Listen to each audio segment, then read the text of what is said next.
netizen yang budiman sahabat Riskonomics, pada video sebelumnya kita sudah mengkategorikan risiko menjadi 4 berdasarkan frekuensi dan severity, kekerapan dan keparahan, yaitu risiko yang jarang terjadi dan kecil dampaknya, low frequency, low severity, risiko yang jarang terjadi tapi besar dampaknya, low frequency, high severity. Kemudian yang ketiga ada risiko yang sering terjadi, high frequency tetapi kecil dampaknya, low severity. Kemudian yang terakhir adalah yang sering terjadi, high frequency tetapi juga high dampaknya, high severity, tinggi dampaknya. Nah, mulai video ini kita akan coba bahas lebih dalam satu persatu.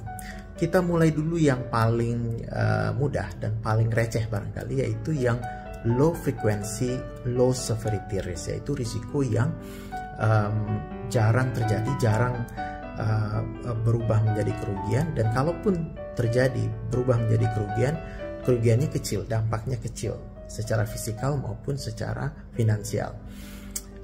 Contoh yang biasa saya pakai adalah kita kalau di kantor atau di rumah atau mungkin di sekolah ya, di kampus, kita sering jari kita sering terluka oleh pinggiran kertas, karena pinggiran kertas itu bisa tajam dan menyayat jari kita. Ini kejadian yang jarang terjadi, frekuensinya low frekuensi, jarang terjadi, dan kalaupun terjadi paling ya tersayat sedikit jari kita, mungkin berdarah, tetapi dengan sedikit antiseptik, kemudian mungkin kita balut sedikit dengan apa itu namanya Hansaplast atau apa namanya itu, maka selesai. Tidak perlu tindakan lanjutan, setelah mungkin sehari 2 hari sayatan kecil itu juga bisa hilang gitu ya, mungkin terasa perih di awalnya gitu. Nah, ini contohnya risiko yang low frekuensi dan low severity.